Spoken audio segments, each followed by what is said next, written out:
പ്രിയപ്പെട്ട കുട്ടികളെ, ന്യൂക്ലിയ എന്ന ചാപ്റ്ററിന്റെ ഏറ്റവും അവസാനത്തെ ഒരു ഭാഗത്തിലേക്ക് നമ്മൾ പ്രവേശിക്കുകയാണ്. ന്യൂക്ലിയർ റിയാക്ഷൻ ഈ ഒരു ഭാഗത്താണ് ഇന്ന് നമ്മൾ ഡിസ്കസ് ചെയ്യാൻ പോകുന്നത്.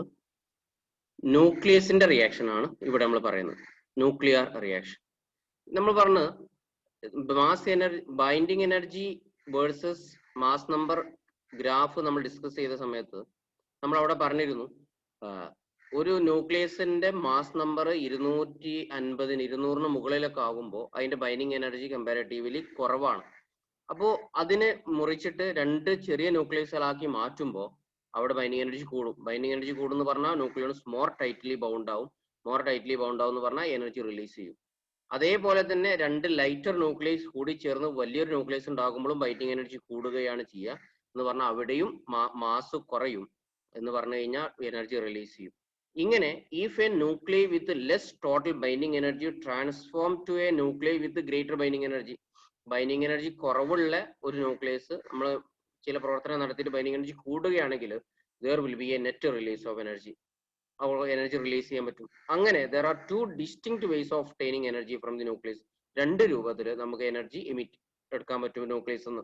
ഒന്ന് ന്യൂക്ലിയർ ഫിഷൻ ആണ്, മറ്റൊന്ന് ന്യൂക്ലിയർ ഫ്യൂഷൻ ആണ്. എന്താണ് ന്യൂക്ലിയർ ഫിഷൻ?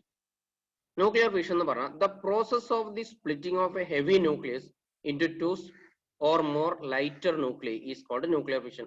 വലിയൊരു ന്യൂക്ലിയസിനെ സ്പ്ലിറ്റ് ചെയ്തിട്ട് രണ്ടോ അതിലധികമോ സ്മോളർ ന്യൂക്ലിയസ് ആയിട്ട് ലൈറ്റർ ന്യൂക്ലിയസ് ആക്കി മാറ്റുന്ന പ്രവർത്തനം, സ്പ്ലിറ്റ് ചെയ്യുന്ന പ്രോസസ്, ഇതിനെയാണ് ന്യൂക്ലിയർ ഫിഷൻ എന്ന് പറയുന്നത്.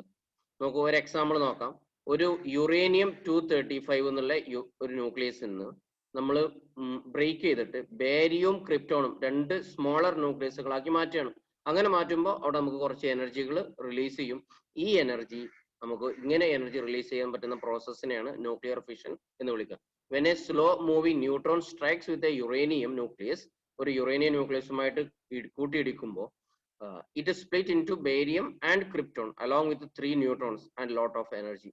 യുറേനിയം 92 235 പ്ലസ് ന്യൂട്രോൺ, ഒരു ന്യൂട്രോൺ കൊണ്ട് ഇടിപ്പിക്കണം. അപ്പൊ ന്യൂക്ലിയർ ഫിഷൻ എപ്പോഴും നടക്കണമെന്നുണ്ടെങ്കിൽ വെറുതെ ബ്രേക്ക് ചെയ്യൂല. അങ്ങനെ ഒരു ടാർഗറ്റ് ന്യൂക്ലിയസിനെ നമ്മൾ എന്തെങ്കിലും കൊണ്ട് സ്യൂട്ടബിൾ പ്രൊജക്റ്റൈൽ വെച്ചിട്ട് ഇങ്ങനെ ഇടിപ്പിക്കണം. അപ്പൊ ന്യൂട്രോൺ കൊണ്ട് ഇടിപ്പിക്കുക യുറേനിയം 235-നെ. അപ്പോൾ അത് രണ്ടെണ്ണമായിട്ട് മാറും, ബേരിയം ക്രിപ്റ്റോണും. ബേരിയം 56 144 141ഉം ക്രിപ്റ്റോൺ 36 92 ആയിട്ട് മാറും. പ്ലസ് 3 ന്യൂട്രോണും പ്ലസ് എ ലോട്ട് ഓഫ് എനർജിയും റിലീസ് ചെയ്യും. ഇങ്ങനെയുള്ള പ്രോസസ്സിനാണ് ന്യൂക്ലിയർ ഫിഷൻ എന്ന് നമ്മൾ വിളിക്കുന്നത്. അപ്പോൾ ഒരു ന്യൂട്രോൺ ടാർഗറ്റ് ന്യൂക്ലിയസിലേക്ക് ഒന്ന് പതിക്കുകയാണ്. അപ്പോൾ നമ്മൾ എന്തായി ഫിഷൻ പ്രോഡക്റ്റ് ഉണ്ടാവുന്നു, പ്ലസ് ചില ന്യൂട്രോൺസുകളും പ്രൊഡ്യൂസ് ചെയ്യും. ജനറലി ഇത് energy released per fission is 200 MeV. സാധാരണ ഇതിൽ ഒരു ഫിഷൻ നടക്കുമ്പോൾ തന്നെ 200 MeV എനർജി റിലീസ് ചെയ്യും ഒറ്റ ഫിഷൻ നടക്കുമ്പോൾ. അപ്പോൾ നമ്മൾ പിന്നെ ഒരു സാമ്പിൾ എടുക്കുമ്പോൾ, ഒരു സാമ്പിൾ എന്ന് പറഞ്ഞാൽ ഇപ്പോൾ ഒരു 100 ഗ്രാം എടുത്തു കഴിഞ്ഞാൽ, ഇപ്പോൾ യുറേനിയം 235 ആണെങ്കിൽ 235 ഒരു 235 ഗ്രാം എടുക്കുമ്പോൾ, ഒരു 235 ഒരു 1/4 കിലോ അല്ലെ, 250 ഗ്രാമാണ് പിന്നെ 1/4 കിലോ എന്നൊക്കെ പറഞ്ഞാൽ. അപ്പോൾ 235 ഗ്രാം നമ്മൾ എടുക്കുമ്പോൾ തന്നെ അതിൽ അവഗാഡ്രോ നമ്പർ ഓഫ് ന്യൂക്ലിയസുകൾ ഉണ്ടാവും, ആറ്റംസ് ഉണ്ടാവും അല്ലെ. 6.023 10⁻23 കോടാനക്കോടി ആറ്റംസ് ഉണ്ടാവും. ഒരു ന്യൂക്ലിയസിൽ നിന്ന് ഒരു ആറ്റം ഉണ്ടെങ്കിൽ തന്നെ ഒരു ന്യൂക്ലിയസ് ഉണ്ട്. അപ്പോൾ ഒരു ന്യൂക്ലിയസിന് ന്യൂക്ലിയർ ഫിഷൻ നടക്കുമ്പോൾ തന്നെ 200 MeV എനർജി റിലീസ് ചെയ്യും. അങ്ങനെയാണെങ്കിൽ ഒരു 200 ഗ്രാം യുറേനിയം എടുത്തിട്ട് അതിന് ന്യൂക്ലിയർ ഫിഷൻ നടക്കുകയാണെങ്കിലോ നമുക്ക് ഹ്യൂജ് എമൗണ്ട് ഓഫ് എനർജി നമുക്ക് റിലീസ് ചെയ്യാൻ പറ്റും. ഇതാണ് ന്യൂക്ലിയർ ഫിഷൻ. ഇനി നമ്മൾ മറ്റൊരു ഭാഗം പറയാണ്, nuclear chain reaction. Nuclear chain reaction എന്ന് പറഞ്ഞു കഴിഞ്ഞാൽ നോക്കൂ, നമ്മൾ നേരത്തെ ന്യൂക്ലിയർ ഫിഷനിൽ പറഞ്ഞത് ഒരു ന്യൂട്രോണ് നമ്മൾ ഒരു ടാർഗറ്റ് ന്യൂക്ലിയർ ഇപ്പൊ യുറേനിയത്തിൽ ഒന്ന് പതിപ്പിക്കുമ്പോൾ ബേരിയം ക്രിപ്റ്റോണും ഉണ്ടാവും, പ്ലസ് അതിന്റെ ഒപ്പം തന്നെ എന്തുണ്ടാവും, 3 ന്യൂട്രോൺസ് കൂടി എമിറ്റ് ചെയ്യുന്നുണ്ട്. ഈ 3 ന്യൂട്രോൺസ് അടുത്തുള്ള 3 പിന്നെ യുറേനിയമായിട്ട് കൂടി ചെയ്യും അല്ലെ. അപ്പൊ നമ്മളൊരു സാമ്പിൾ എടുത്തു കഴിഞ്ഞാൽ അതിൽ ഇപ്പൊ നമ്മളൊരു സാമ്പിൾ എടുത്തു, ആ സാമ്പിളിൽ എന്താ ഉണ്ടാവുക, ഒറ്റ യുറേനിയം ആണോ? അല്ല, നമ്മളൊരു ന്യൂട്രോണെ കൂടെ ഇടിപ്പിച്ചാണ് ഇതിന്. അപ്പൊ ഇതിന് 3 ന്യൂട്രോൺസ് ഉണ്ടായി. ഈ 3 ന്യൂട്രോൺസും തൊട്ടടുത്തുള്ള നമ്മളെ സാമ്പിൾ ഇഷ്ടംപോലെ പിന്നെ ന്യൂക്ലിയസുകൾ ഉണ്ടാവും. തൊട്ടടുത്തുള്ള 3 യുറേനിയവുമായിട്ട് കൂടി ചേരുന്നുണ്ടാവും, കൂട്ടിമുട്ടും. അപ്പോൾ നോക്കൂ, ഇവിടെ നമുക്ക് പിന്നെ ഇവിടെ എക്സാമ്പിൾ കാണിച്ചിട്ടുണ്ട്, 2 വെച്ചിട്ടുള്ള ഒരു എക്സാമ്പിൾ വെച്ചിട്ട് നമുക്ക് ഇവിടെ കാണിച്ചിട്ടുണ്ട്. ന്യൂക്ലിയർ ചെയിൻ റിയാക്ഷൻ എന്ന് പറഞ്ഞാൽ ദ സെക്കൻഡറി ന്യൂട്രോൺസ്. അപ്പൊ നമുക്കിവിടെ 2 തരം ന്യൂട്രോൺസുകൾ ഉണ്ട്, അതൊന്ന് ശ്രദ്ധിക്കണം. ഇവിടെ പിന്നെ നോക്കൂ, നമ്മളിപ്പോ ന്യൂക്ലിയർ ഫിഷൻ എന്ന് പറഞ്ഞ തുടക്കത്തിൽ നമ്മൾ ഇവിടെ കാണാൻ പറ്റും യുറേനിയം 235 പ്ലസ് ന്യൂട്രോൺ, അവിടെ ന്യൂട്രോണും ഉണ്ട്. പിന്നെ ഇക്വേഷന്റെ സമ്മത്തിന്റെ അപ്പുറം 3 ന്യൂട്രോൺസ്, അവിടെയും ന്യൂട്രോൺ ഉണ്ട്. ഈ ആദ്യത്തെ ന്യൂട്രോൺ നമ്മൾ പിന്നെ സ്ലോ ന്യൂട്രോൺസ് അല്ലെങ്കിൽ തെർമൽ ന്യൂട്രോൺസ് എന്നൊക്കെ വിളിക്കുക. അപ്പുറത്തുള്ള ന്യൂട്രോൺസിനെ നമുക്ക് 3 ന്യൂട്രോൺസ് എന്ന് പറഞ്ഞാൽ അവിടെയുള്ള ന്യൂട്രോൺസിനെ ഫാസ്റ്റ് ന്യൂട്രോൺസ് അല്ലെങ്കിൽ പിന്നെ സെക്കൻഡറി ന്യൂട്രോൺസ് എന്നൊക്കെ വിളിക്കും. അപ്പൊ നമ്മൾ പറഞ്ഞത് ന്യൂക്ലിയർ ചെയിൻ റിയാക്ഷൻ എന്ന് പറഞ്ഞു കഴിഞ്ഞാൽ ഇങ്ങനെ ഒരു ന്യൂക്ലിയർ ഫിഷൻ നടക്കുമ്പോൾ ഉണ്ടാകുന്ന ന്യൂട്രോൺസുകൾ, അതിനാണ് സെക്കൻഡറി ന്യൂട്രോൺസ് എന്ന് വിളിക്കുക. The secondary neutrons produced in the reaction may bring more fission, അത് വീണ്ടും ഫിഷൻസ് ഉണ്ടാക്കാം. And A continuous reaction is termed as nuclear chain reaction. അപ്പോൾ സെക്കൻഡറി ന്യൂട്രോൺസ് വീണ്ടും പിന്നെ ന്യൂക്ലിയർ ഫിഷൻ നടത്തും, അത് വീണ്ടും പിന്നെ സെക്കൻഡ് ന്യൂട്രോൺസിനെ പ്രൊഡ്യൂസ് ചെയ്യും, അത് വീണ്ടും റിയാക്ഷൻസ് നടത്തും. അങ്ങനെ ഒരു കണ്ടിന്യൂസ് റിയാക്ഷൻ, ഒരു ചെയിൻ ആയിട്ട് റിയാക്ഷൻ നടക്കാം. ഇതിനെയാണ് നമ്മൾ ന്യൂക്ലിയർ ചെയിൻ റിയാക്ഷൻ എന്ന് വിളിക്കുക. It was first suggested by Enrico Fermi. Enrico Fermi ആണ് ഇങ്ങനത്തെ ഒരു സാധ്യതയെ പറ്റി ആദ്യമായിട്ട് സജസ്റ്റ് ചെയ്തത്. The chain reaction depends on multiplication factor. എന്താണ് മൾട്ടിപ്ലിക്കേഷൻ ഫാക്ടർ എന്നുള്ള അടുത്ത സ്ലൈഡിൽ കാണിക്കുന്നുണ്ട്. അപ്പോൾ നമുക്ക് ഇവിടെ ചിത്രത്തിൽ വളരെ വ്യക്തമായിട്ട് കാണിക്കുന്നുണ്ട്. ഒരു യുറേനിയം ആണ് നമ്മൾ അസ്യൂം ചെയ്യുക. അപ്പോൾ ഒരു വലിയൊരു ടാർഗറ്റ് ന്യൂക്ലിയസിനെ ഒരു ന്യൂട്രോൺ കൊണ്ട് ഇടിപ്പിച്ചു. അപ്പൊ അതിൽ നിന്ന് 2 ന്യൂക്ലിയസുകൾ ഉണ്ടാവും, പ്ലസ് 3 ന്യൂട്രോൺസ് ഉണ്ടാവും. ഈ 3 ന്യൂട്രോൺസിൽ 2 ന്യൂട്രോൺസ് അടുത്ത 2 ന്യൂക്ലിയസുമായിട്ട് കൂടിച്ചേർന്നു. ഈ അടുത്ത ന്യൂക്ലിയസുമായി കൂടിച്ചേരുമ്പോൾ വീണ്ടും അതിൽ നിന്ന് 3 ന്യൂട്രോൺസ് ഉണ്ടാവും. അപ്പോ പിന്നെ ആദ്യം ഇപ്പോൾ ഒരു ഫിഷനെ നടക്കുന്നുള്ളൂ. അടുത്ത സ്റ്റെപ്പിലോ അവിടെ 3 പിന്നെ ഫിഷൻ നടന്നു അല്ലെ, 2 ഫിഷൻ നടന്നു. അടുത്തതിൽ അവിടെ 4 ഫിഷനായി, പിന്നെ ഇതിൽ അവിടെ 8 ഫിഷനായി. ഇങ്ങനെ ഫിഷൻ ഇങ്ങനെ കൂടി വരും, നമുക്ക് അവിടെ കാണാൻ പറ്റും. അപ്പോൾ ഈ ചെയിൻ റിയാക്ഷൻ ഡിപ്പെൻഡ് ചെയ്യുക മൾട്ടിപ്ലിക്കേഷൻ ഫാക്ടർ എന്നുള്ളതാണ്. എന്താണ് മൾട്ടിപ്ലിക്കേഷൻ ഫാക്ടർ? മൾട്ടിപ്ലിക്കേഷൻ ഫാക്ടർ നമ്മൾ കെ എന്ന ലെറ്ററാണ് സാധാരണ കൊടുക്കുക. മൾട്ടിപ്ലിക്കേഷൻ ഫാക്ടർ എന്ന് പറഞ്ഞാൽ number of fission in a generation divided by number of fission in the preceding generation. ഒരു ജനറേഷനിലുള്ള ഫിഷന്റെ എണ്ണം അതിനെ എന്തുകൊണ്ട് ഡിവൈഡ് ചെയ്യുക?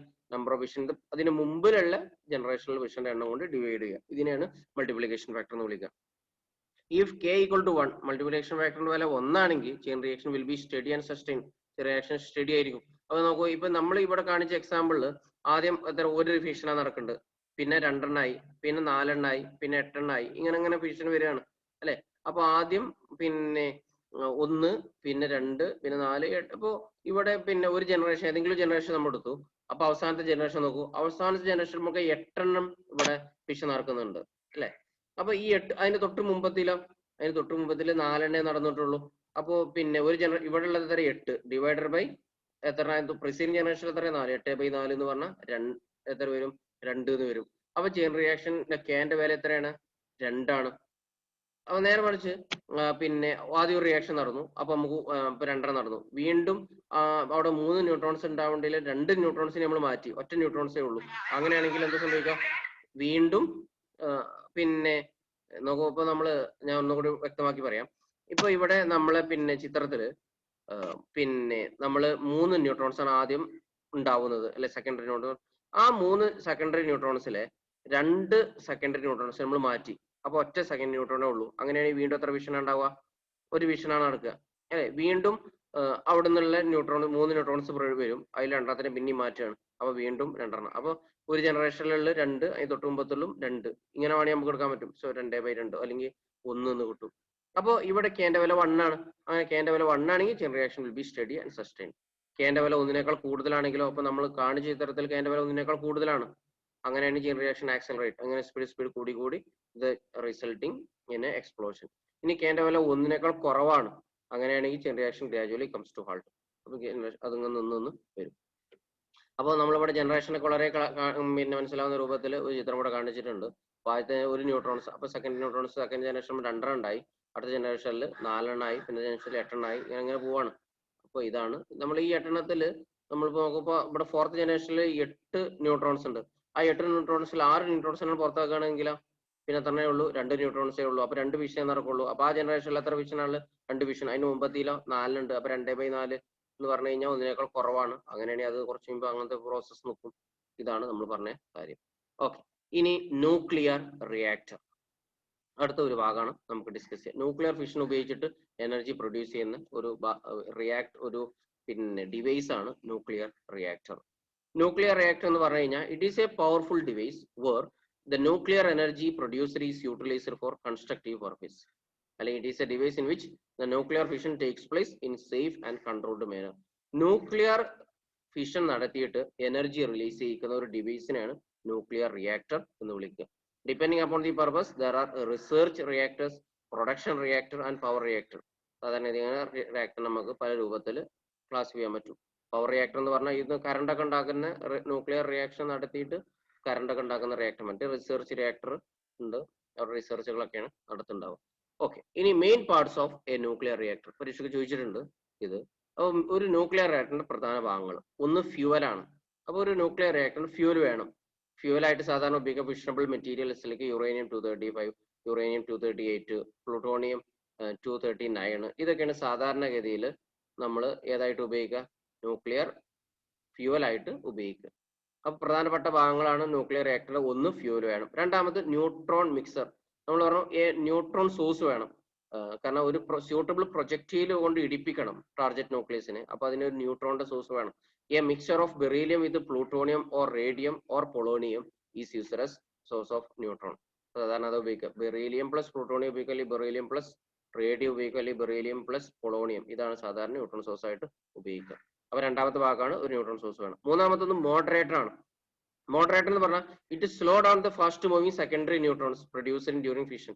നമ്മൾ പറഞ്ഞു ഫിഷൻ നടക്കണമെന്നുണ്ടെങ്കിൽ ന്യൂട്രോൺസ് വേണം. അപ്പൊ ആദ്യം നമ്മൾ ഇടിപ്പിക്കുന്ന ന്യൂട്രോൺസിനെ നമ്മൾ സ്ലോ ന്യൂട്രോൺസ് എന്നാ വിളിച്ചിരുന്നത്, അല്ലെ, തെർമൽ ന്യൂട്രോൺസ്. കാരണം സ്ലോ ന്യൂട്രോൺ അതിന്റെ സ്പീഡ് 0.025 ഇലക്ട്രോൺ വോൾട്ട് ഒക്കെ എനർജി അതിനുണ്ടാവുള്ളൂ. സ്ലോ ന്യൂട്രോൺസ് ആണ്. 3 to 4 km/s ഒക്കെ സ്പീഡ് അതിനുണ്ടാവുള്ളൂ. സ്ലോ ന്യൂട്രോൺസ് ആണ്. ഇനി നമ്മളത് റിയാക്ഷൻ നടക്കുമ്പോൾ നല്ല എനർജി റിലീസ് ചെയ്യും. അതിന്റെ ഒപ്പം പ്രൊഡ്യൂസ് ചെയ്യുന്ന ന്യൂട്രോൺസ്, സെക്കൻഡറി ന്യൂട്രോൺസിന് നല്ല സ്പീഡ് ഉണ്ടാവും, നല്ല എനർജി ഉണ്ടാവും. ആ നല്ല എനർജി ഉണ്ടായി കഴിഞ്ഞാൽ ഇവര് ഫിഷൻ ഉണ്ടാക്കാൻ കഴിയില്ല. അപ്പൊ ഇവര് എനർജി കുറച്ച് കുറക്കണം, വല്ല സ്പീഡ് കുറച്ച് കുറക്കണം, എന്നാലേ ഇവര് ഫിഷൻ ഉണ്ടാക്കുള്ളൂ. അങ്ങനെ ഫിഷൻ നടക്കണമെങ്കിൽ സെക്കൻഡറി ന്യൂട്രോൺസിന്റെ സ്പീഡ് കുറക്കണം. അങ്ങനെ കുറക്കാൻ വേണ്ടിയിട്ട് ഉപയോഗിക്കുന്ന ഉപകരണമാണ് moderator. It slow down the fast moving secondary neutrons produced during fission.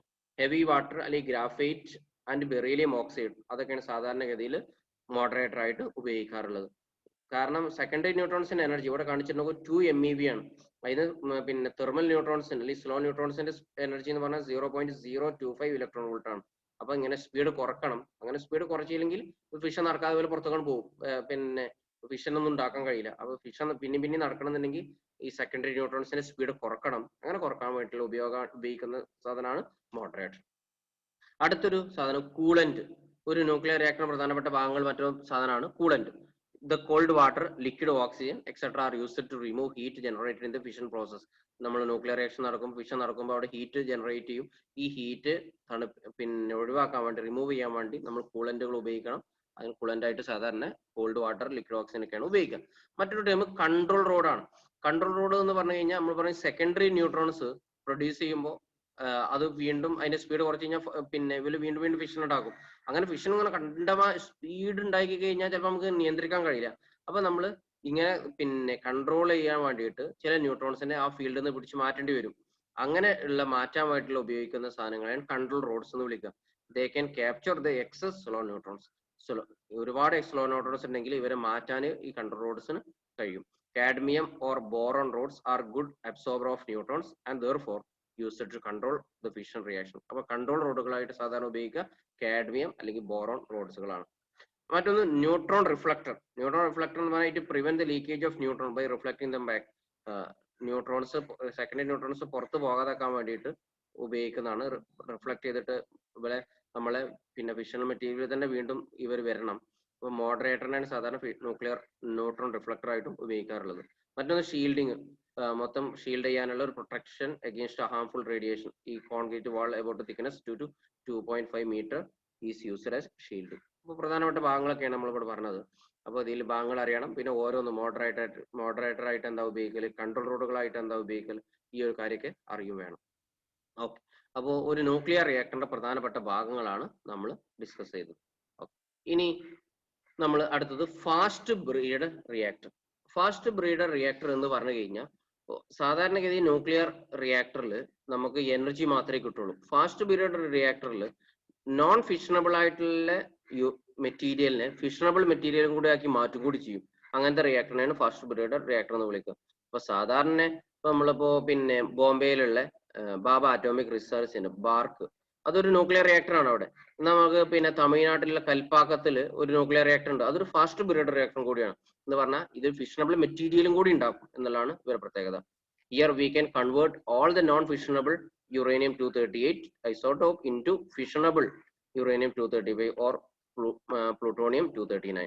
നമുക്ക് നാച്ചുറൽ യുറേനിയം സാധാരണ നമ്മൾ യുറേനിയം 99.3% ഓഫ് യുറേനിയം എന്ന് പറഞ്ഞാൽ uranium-238 ആണ്. അത് നോൺ ഫിഷണബിൾ ആണ്. പക്ഷെ നമുക്ക് അതിനെ എന്താക്കി മാറ്റണം, ഫിഷണബിൾ ആക്കി മാറ്റണം. അപ്പൊ നമുക്ക് ഫാസ്റ്റ് ബീറ്റഡ് റിയാക്ടറിൽ ഉപയോഗിച്ചാൽ മതി. അപ്പോൾ അവിടെ ആ ഒരു റിയാക്ഷൻ കാണിച്ചിട്ടുണ്ട്. അങ്ങനെ നമുക്ക് ആ റിയാക്ഷൻ വഴി നമുക്ക് അതിനെ uranium-239 നമുക്ക് മാറ്റിയിട്ട് uranium-238 നമുക്ക് മാറ്റാൻ പറ്റും. ഓക്കെ, ഇനി നമ്മൾ മറ്റൊരു സാധനം പിന്നെ യുറേനിയം ആറ്റം ബോംബിന്റെ വർക്കിംഗ് പ്രിൻസിപ്പിൾ എന്ന് പറഞ്ഞാൽ അൺകൺട്രോൾഡ് ചെയിൻ റിയാക്ഷൻ ആണ്.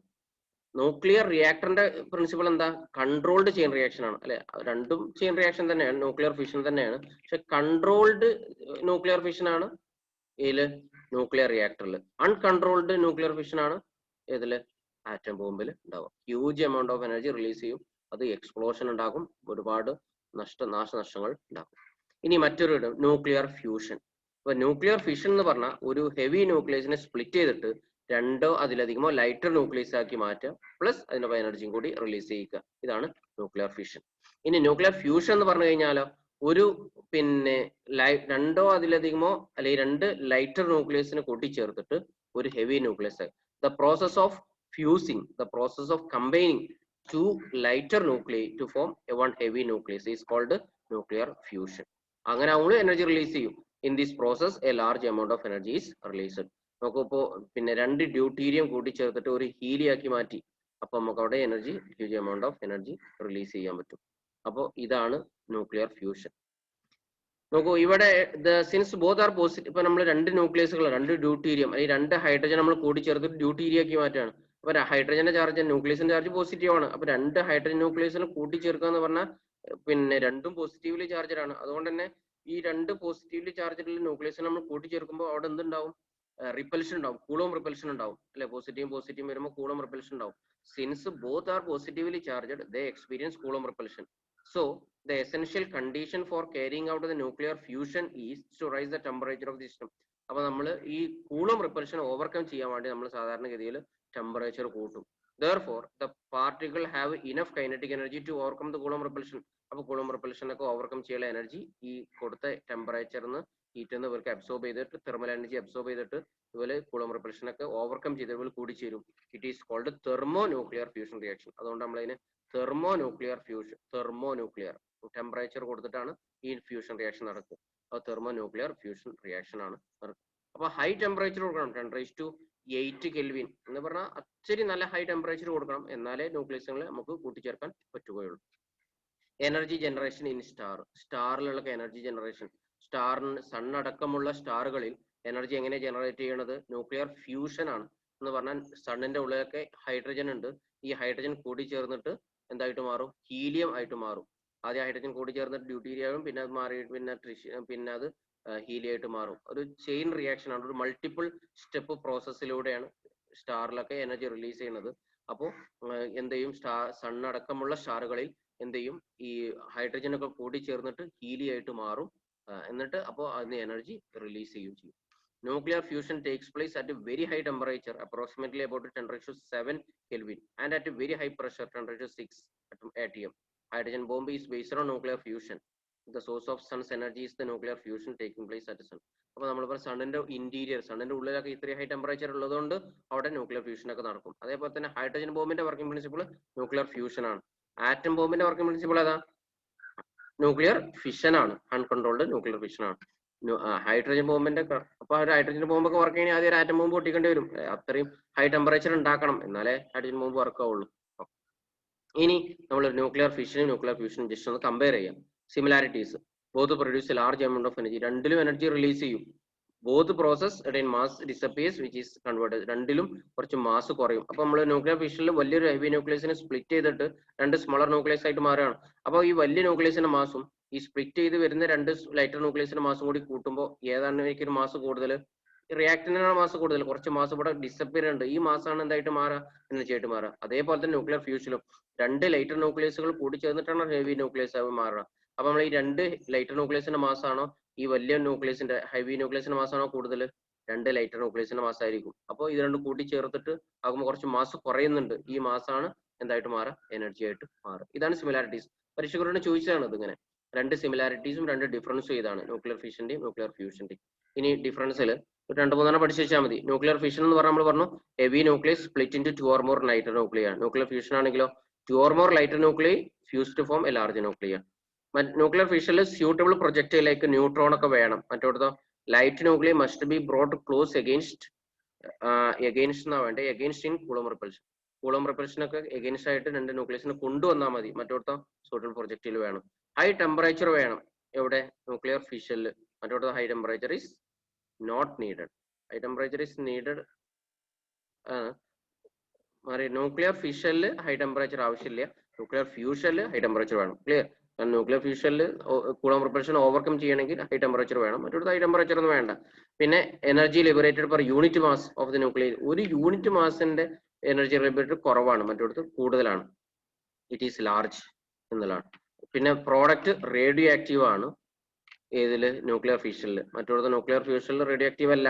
ഇപ്പൊ ഹൈഡ്രജൻ കൂടി ചേർന്ന് ഹീലിയം ആയിട്ട് മാറും. ഹീലിയം റേഡിയോ ആക്റ്റീവ് ഒന്നല്ല. The product are radioactive ആണ് എവിടെ, ന്യൂക്ലിയർ ഫിഷനിൽ. We can control reaction. നമുക്ക് ന്യൂക്ലിയർ ഫിഷൻ നമുക്ക് കൺട്രോൾ ചെയ്യാൻ പറ്റും. ഇതുവരെ ന്യൂക്ലിയർ ഫ്യൂഷൻ നമുക്ക് ഇതുവരെ കൺട്രോൾ ചെയ്യാൻ പറ്റിയിട്ടില്ല. Availability of fuel is limited. നമുക്ക് നേച്ചുറലുള്ള യുറേനിയം ഒക്കെ ലിമിറ്റഡ് ആണ്, മറ്റൊരു അൺലിമിറ്റഡ് സോഴ്സ് ഉണ്ട് അല്ലെ. ന്യൂക്ലിയർ ഫിഷൻ ഹൈഡ്രജൻ കൂടി ചേർന്ന് ഹീലിയം, ഹൈഡ്രജൻ ഇഷ്ടം പോലെ ഉണ്ട്. അപ്പോൾ അൺലിമിറ്റഡ് സോഴ്സുകൾ അവൈലബിൾ ആണ്. അപ്പൊ ന്യൂക്ലിയർ ഫ്യൂഷൻ നമുക്ക് ഇതുവരെ കൺട്രോൾ ചെയ്യാൻ പറ്റിയിട്ടില്ല എന്നുള്ളതാണ്. ഓൾഡ് ഫ്യൂഷൻ റിയാക്ഷൻ ഒക്കെയാണ് ഇപ്പോൾ സ്റ്റഡി നടത്തിക്കൊണ്ടിരിക്കുന്നത് അല്ലെ. ഇത്ര ഹൈ ടെമ്പറേച്ചർ ഇല്ലാതെ ഫ്യൂഷൻ ചെയ്യാൻ പറ്റൂ. കാരണം ഇത്രയും ഹൈ ടെമ്പറേച്ചർ ഉണ്ടാക്കാൻ ഉള്ള ബുദ്ധിമുട്ട് മാത്രമല്ല, ഇത്രയും ഹൈ ടെമ്പറേച്ചറിൽ നിൽക്കുന്ന ഒരു പാത്രം വേണ്ടേ, ഒരു കണ്ടെയ്നർ വേണ്ടേ.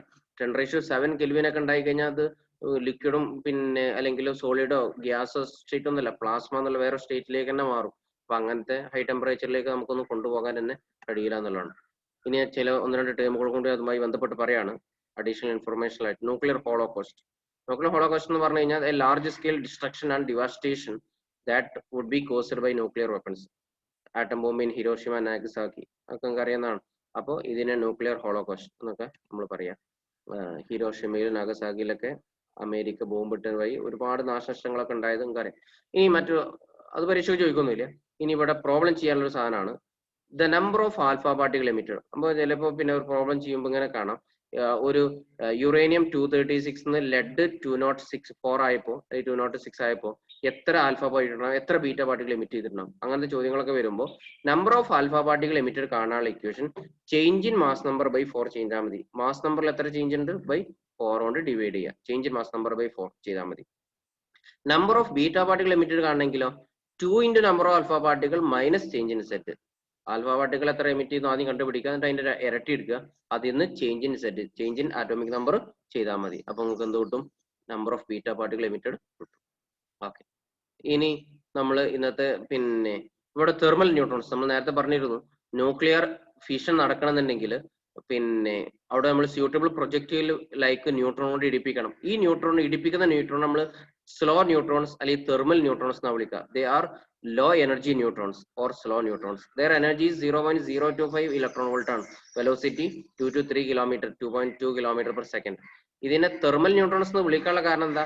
Their velocity is almost equal to the velocity of random motion of atom in a gas at room temperature. അല്ലെ, സാധാരണ റൂം ടെമ്പറേച്ചറിലുള്ള മോളിക്യൂളിന്റെ അതേ വെലോസിറ്റി ആണ് ഈ തെർമൽ ന്യൂട്രോൺസിന്റെ വെലോസിറ്റി. അതുകൊണ്ടാണ് അതിന് 2.2 കിലോമീറ്റർ പെർ സെക്കൻഡ് എന്ന് പറഞ്ഞാൽ ഒരു സെക്കൻഡിൽ 2-3 കിലോമീറ്റർ വരെ എന്ന് പറഞ്ഞാൽ അത്ര സ്ലോ ഒന്നുമല്ല. പക്ഷെ നമ്മൾ അതിന് സ്ലോ ന്യൂട്രോൺസ് എന്നാണ് വിളിക്കല്. കാരണം ഉണ്ടാകുന്ന ന്യൂട്രോൺസിന്റെ വെലോസിറ്റി വളരെ കൂടുതലാണ് അല്ലെ. കാരണം ഇതിന്റെ എനർജി 0.025 ഇലക്ട്രോൺ വോൾട്ടേ ഉള്ളൂ. എന്നാൽ ഉണ്ടാകുന്നതിന്റെ ഇലക്ട്രോൺസോ 2 MeV ആ ഒരു റേഞ്ചിലൊക്കെ ഉണ്ടാവുക. അപ്പോൾ അത് വെച്ച് നോക്കുമ്പോൾ ഇത് സ്ലോ ന്യൂട്രോൺസ് തന്നെയാണ്. സോ പിന്നെ മറ്റൊരു ടേം ന്യൂട്രിനോസ്. നമ്മൾ പിന്നെ ആൽഫ ബീറ്റ ഡി കെ ഒക്കെ ഡിസ്കസ് ചെയ്ത സമയത്ത് ന്യൂട്രിനോസ് പറഞ്ഞിരുന്നു. ന്യൂട്രിനോസ് എന്ന് പറഞ്ഞാൽ ദേ ആർ മാസ്ലെസ് അല്ലെങ്കിൽ ചാർജ്ലെസ് പാർട്ട്. റെസ്റ്റ് മാസ് 0 ആയിട്ടുള്ള massless and chargeless particle emitted to conserve energy and momentum.